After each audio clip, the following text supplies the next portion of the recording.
Hello, welcome to Jason the Old Millennial. My name is Jason, speaking to you here in my basement in the great state of Kansas.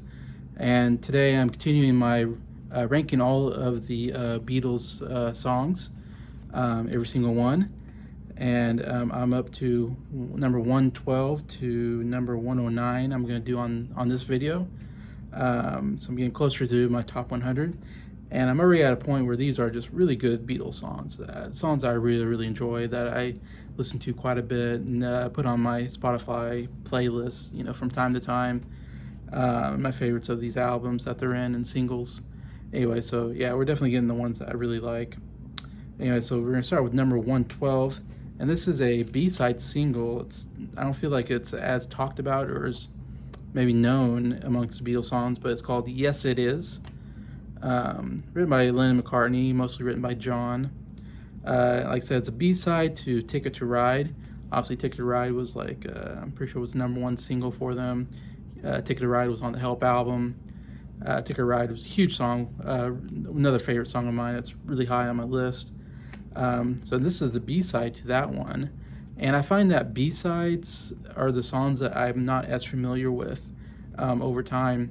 There's songs that I kind of forget about or don't really go to because I'm usually listening to the Beatle albums, and if I'm listening to the Beatle albums, those are songs I'm most familiar with. I'm not familiar, and then I'm familiar with the A-side singles because A-side singles are played on the radio constantly, like "She Loves You," "I Want to Hold Your Hand," those kind of songs, of course, I hear all the time. B-sides don't feel like they usually are played on the radio very often, so if I'm growing up listening to oldies music, "Yes It Is" never played on the radio, I don't think, that I can recall, along a lot of these other B-sides. So usually the B-sides are, songs are low on my list because, and like a lot of times it's a throwaway song because they want to really give you a really good A-side, and then they usually don't want to give you a very good B-side because, it's almost like I said, a throwaway song. It's like you're really buying it for the A-side song.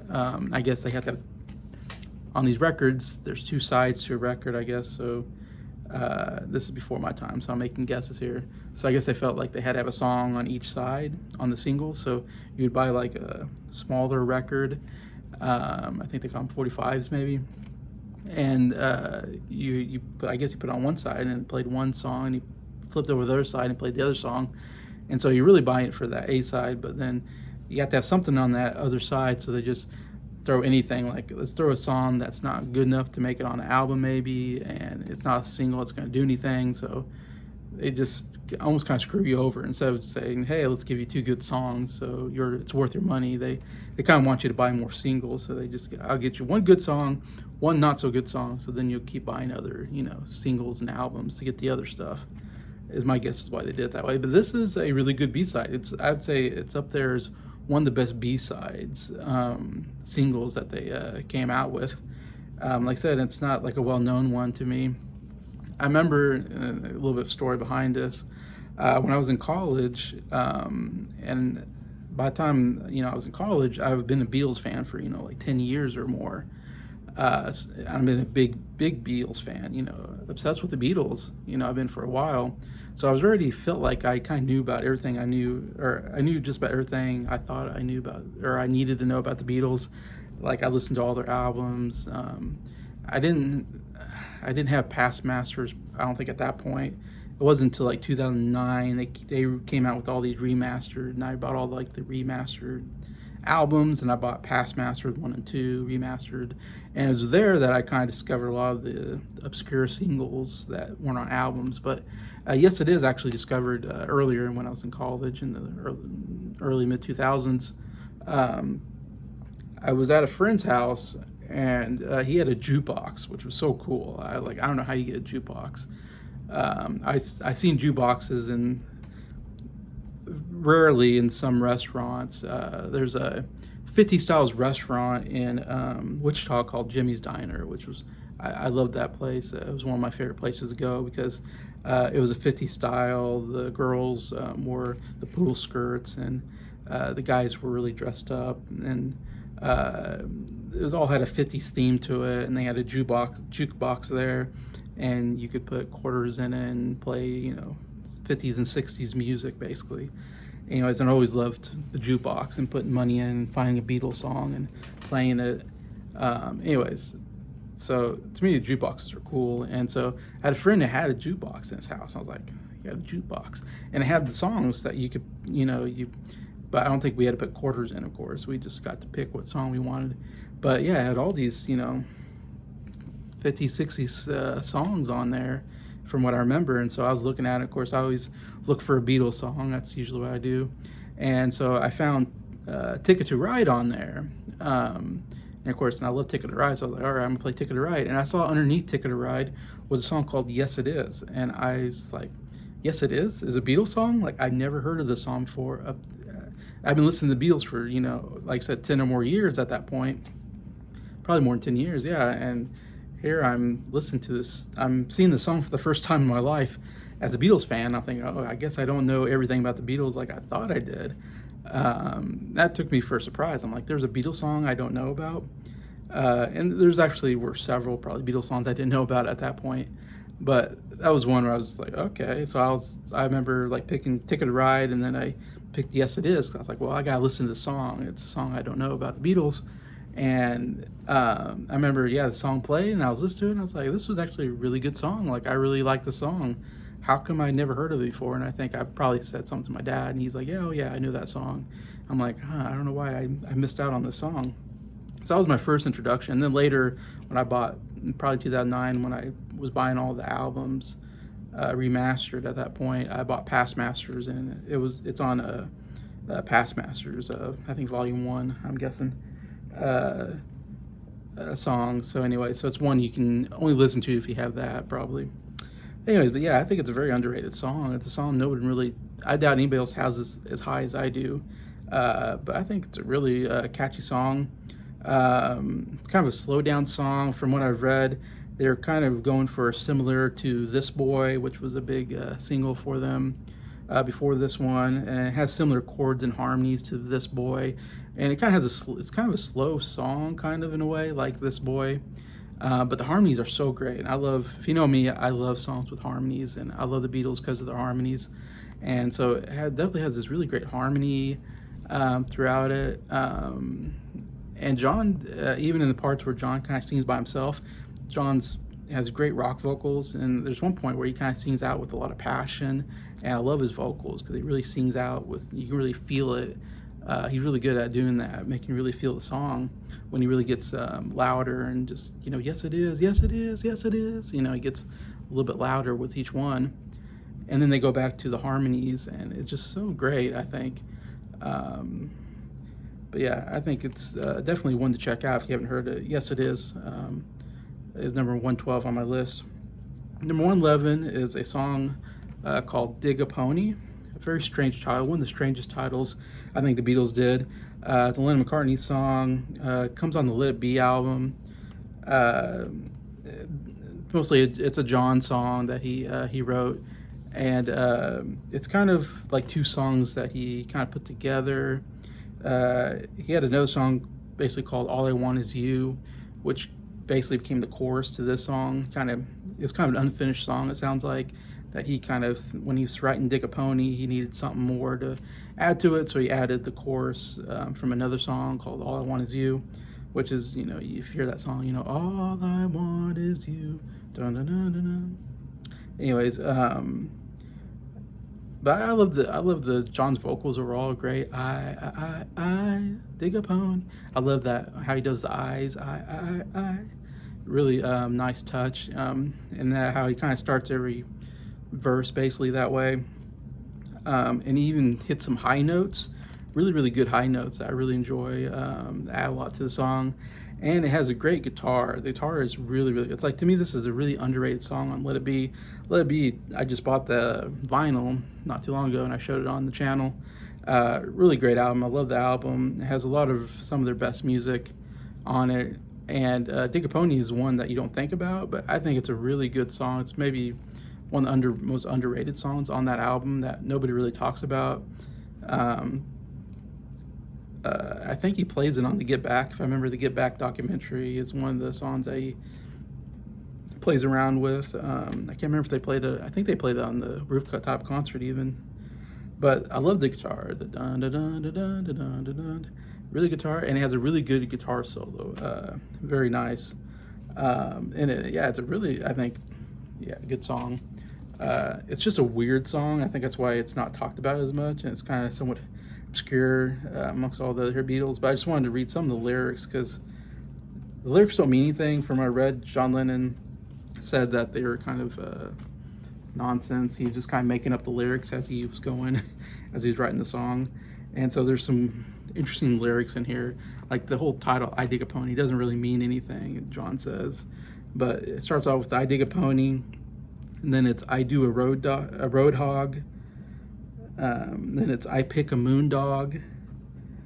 Then I roll a stony. Then I feel the wind blow. And then I load a lorry, which lorry must be like an English term, I think, for maybe a truck or something. Anyways, but you listen to those lyrics. They're really weird and don't really mean anything, but it's still kind of fun song to listen to, like I said. And yeah, I think overall, because of the vocals and the guitar, it's a really, really good song. That's why I got Dig a Pony at number 111. At number 110, I have one of their earlier classics, I would say, rock songs, and that is Can't Buy Me Love. Lennon McCartney song, written by Paul McCartney mostly. Comes on the Hard Day's Night album, I think both in the US and the UK. It was one of the hit songs on that album, and it's in the movie. That's why it's the US album, because the songs are in the movie or on the US album. And it's, of course, really, in the movie, it's maybe the most iconic scene of the movie, almost one or first or second most iconic, when they finally get out of the building and they start playing Can't Buy Me Love, and they're just running around a field just goofing off. Anyways, and it's kind of scene about, being free from all the, media, press, hounding them all the time, and being on tour and how tough it is because you're just in hotel rooms and you're just traveling all the time, and you're in cars and trains, and you just don't get out to do what you want. You have to do what other people want you to do. So it's kind of a good anthem for that, because of that. And Paul wrote it while he was in Paris on tour, because they were, of course, touring Europe at that point. Of course, we're talking about 1964. The Beatles first come to America on February 9th of 1964. And so they're just now hitting the American market and becoming huge in America. And at the point, they were touring Europe, of course, and they're huge in Europe at that point. And they had several number one hit singles at this point, but they're constantly being pressured, I think, to keep writing. It's almost like, okay, we got a single, okay, now we need another single. And, they kind of had a date in mind, like, we need a single before this date or something like that.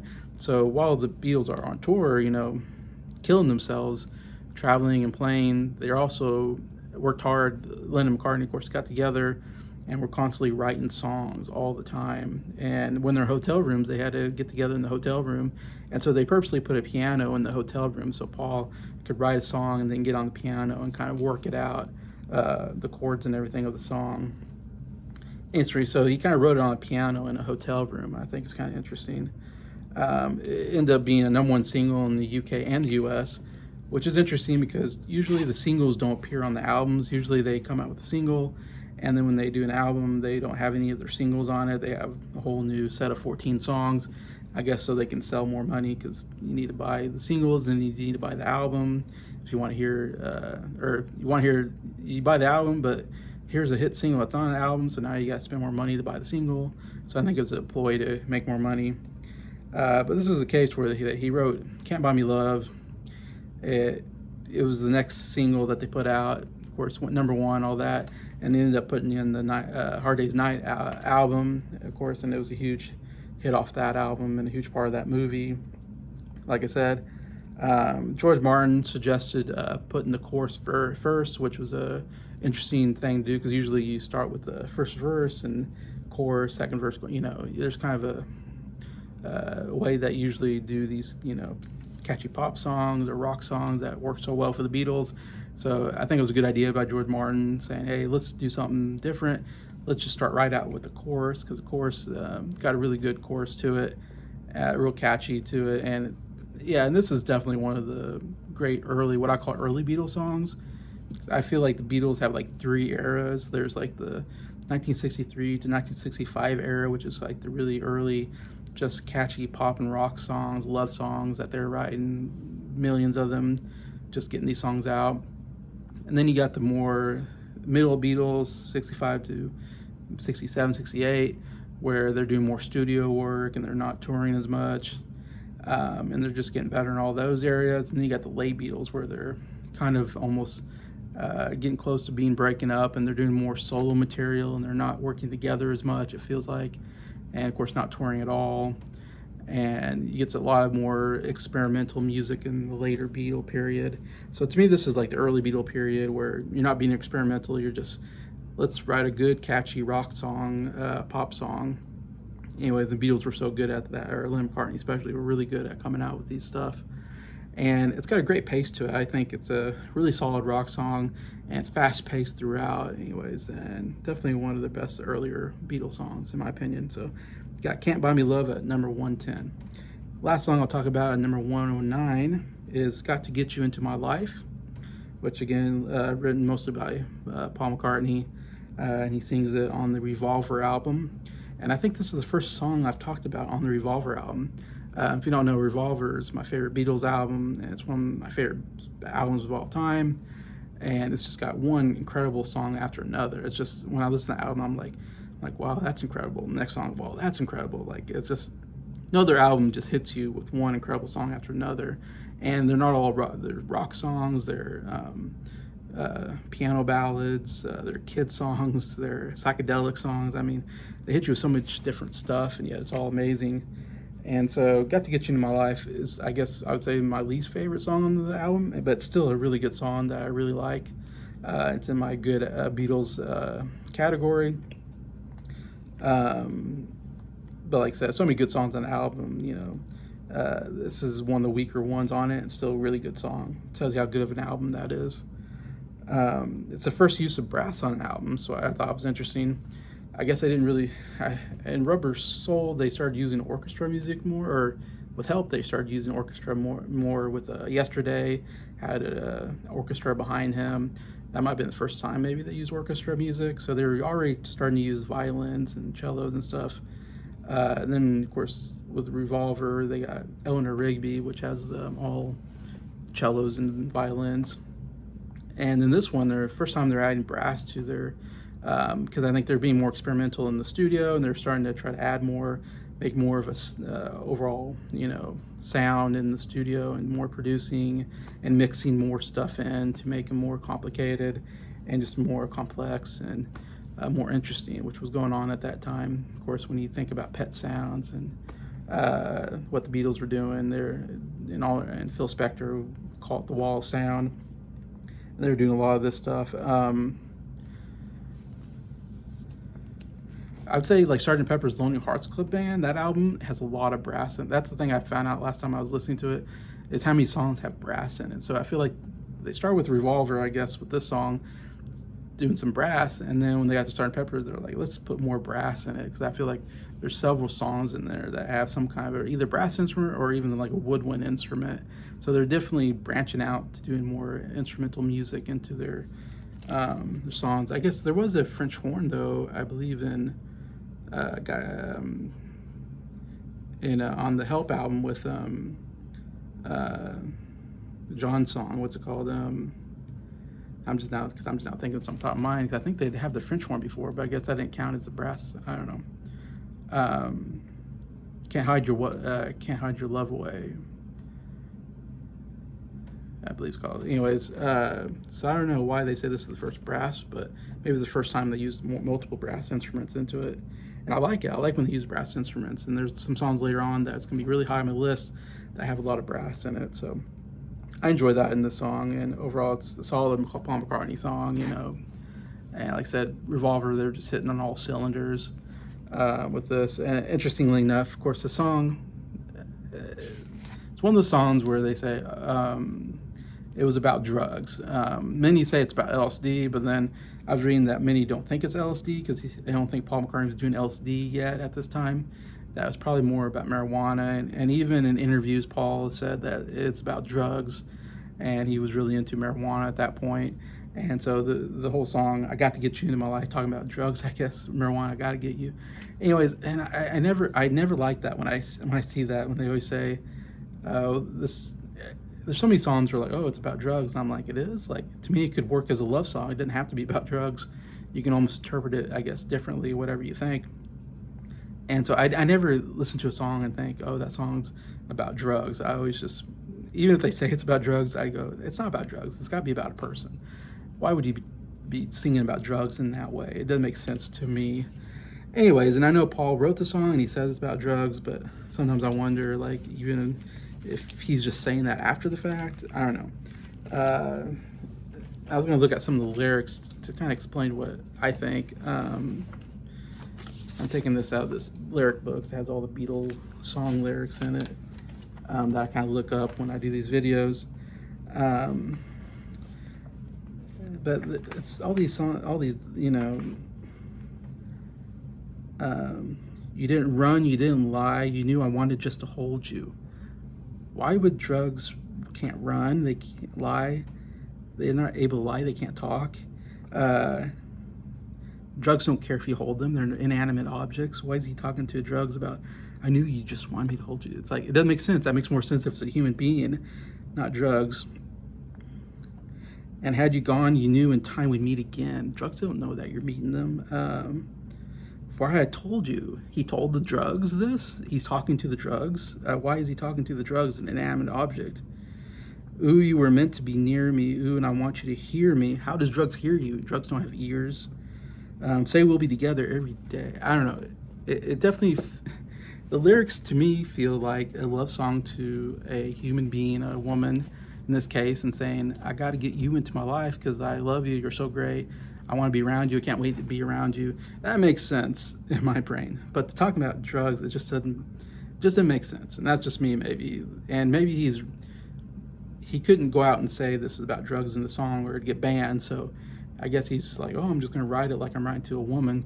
But secretly inside, it's about drugs, I guess. But to me, I listen to that song, it's not about drugs, it's about a woman that he wants to get into his life, you know, that he, you know, and that passion of, you know, loving someone so much you want to be around them all the time. That's what I like to think in my brain, I guess, and that's the way I always think the song.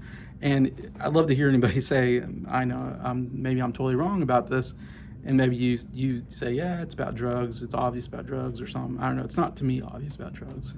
Lyrics don't make sense to me in that way. But I'd like to hear anybody say, you know, what they think about that song. And is it about drugs to you or is it not? Love to hear a comment about that. But anyways, that's my last song in the video. And love anybody to comment on what you think about these 4 songs. How are they on your list of Beatles songs? You know, they're too high, too low, whatever you like to say. I enjoy the comments.